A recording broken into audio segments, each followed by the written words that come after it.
Good Monday, everyone, and welcome to this edition of Conversations Daily News on Instagram. I'm your host, Cyrus Webb. Glad you all could join us once again. We, of course, have your news headlines coming up today. We have the Truth of the Day with Mary Ellen Ciganovich and an entertainment spotlight today. You don't want to miss it. For Conversations Daily News, I'm Cyrus Webb with your Monday headlines.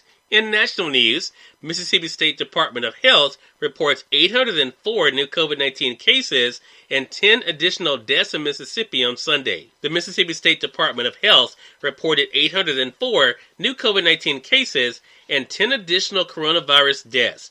The 10 fatalities occurred between July the 8th and October 28th, according to the Mississippi State Department of Health.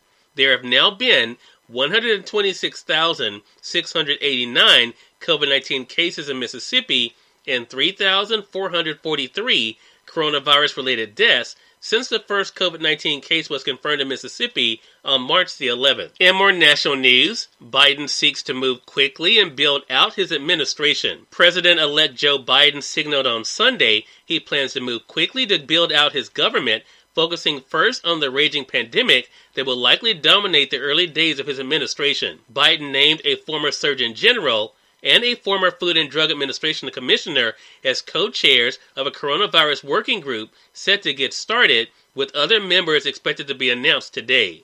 Transition team officials said that also this week, Biden will launch his agency review teams, the group of transition staffers that have key access in the agencies in the current administration, to ease the transfer of power.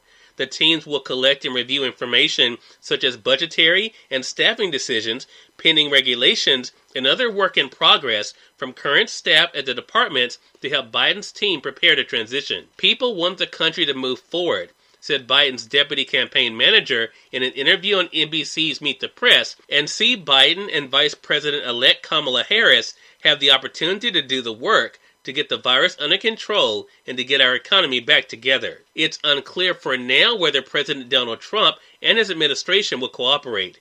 He has yet to acknowledge Biden's victory and has pledged to mount legal challenges in several closely contested states that decided the race. Still, there were signs that leaders in Washington and foreign capitals were preparing for a new administration. Biden aides said the president-elect and transition team have been in touch with Republican lawmakers. Israel's prime minister, one of Trump's closest allies, opened a cabinet meeting on Sunday by congratulating Biden, a former vice president and longtime senator. George W. Bush, the sole living Republican former president, also wished Biden well.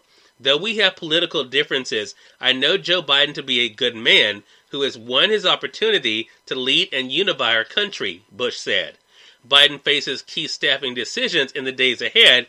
The always frenzied 10-week transition period before Inauguration Day on January 20th already has been shortened by the extra time it took to determine the winner of Tuesday's election. Joe Biden had said Saturday in a victory speech that he would announce a task force of scientists and experts today to develop a blueprint to begin beating back the virus by the time he assumes the presidency.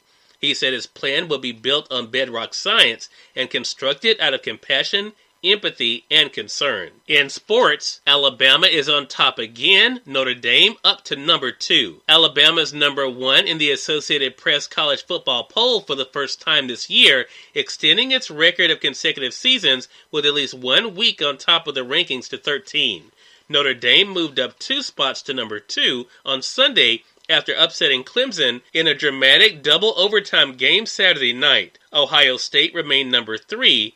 Clemson gave up the top spot for the first time this season and landed at number 4. The Crimson Tide, who had an open date, received 59 of 62 first-place votes. And finally, in entertainment news, Alex Trebek, long-running Jeopardy host, dies at age 80. Alex Trebek, who presided over the beloved quiz show Jeopardy for more than 30 years with dapper charm and a touch of schoolmaster strictness, died on Sunday. Trebek, who announced in 2019 that he had advanced pancreatic cancer, died at his Los Angeles home, surrounded by family and friends. The Canadian-born host, who made a point of informing fans about his health directly, spoke in a calm, even tone as he revealed his illness and hoped for a cure in a video posted March the 16th, 2019. In the video, Trebek said he was joining the 50,000 other Americans who receive such a diagnosis each year, and that he recognized that the prognosis was not encouraging. But Trebek said he intended to fight it and kept working, even joking that he needed to beat the disease because his Jeopardy contract ran for 3 more years. Trebek is survived by his wife, their 2 children, and his stepdaughter. Cyrus Webb, Conversations Daily News. Hi, this is Mary Ellen with your Truth of the Day. Allow yourself the freedom to change your mind. Always allow yourself the freedom to change your mind. You must respect the rights of others who may be affected by your decision. When your needs are at odds with another's, you may need to address a compromise. Conflict resolution is important in any relationship and is not hindered by indecision. Think carefully about what you wish to achieve in the long run. Is your decision or compromise in accordance with your ultimate goal? When you feel good in your knowings about the choice you have made, you know it is the correct choice, compromise, decision, or etc. Today, allow yourself the freedom to change your mind. And remember, enjoy your day. For Conversations Daily News, I'm Cyrus Webb with the Entertainment Spotlight.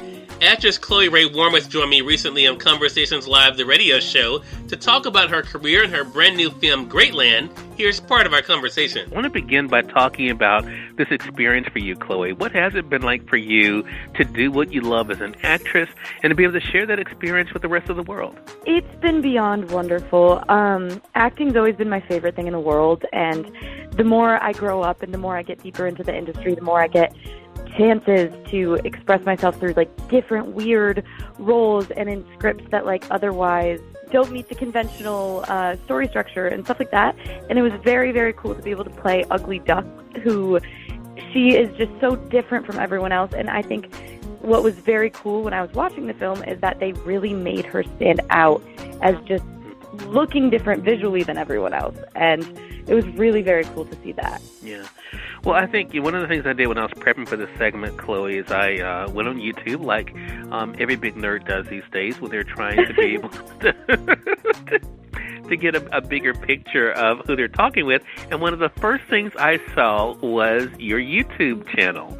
And it was so funny to be able to see you being able to do, kind of telling, your audience about you, why you were starting the channel.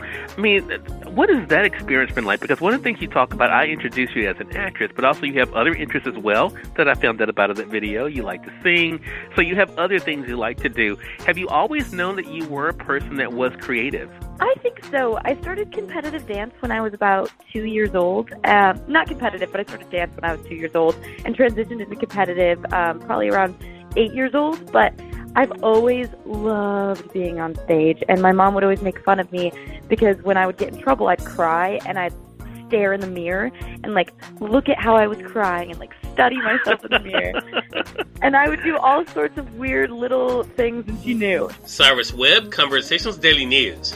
We thank you all for tuning in to this edition of Conversations Daily News. Until next time, I'm your host, Cyrus Webb, saying as always, enjoy your day, enjoy your life, enjoy your world. Thank you all for choosing Conversations Daily News today. Let's make it a great one.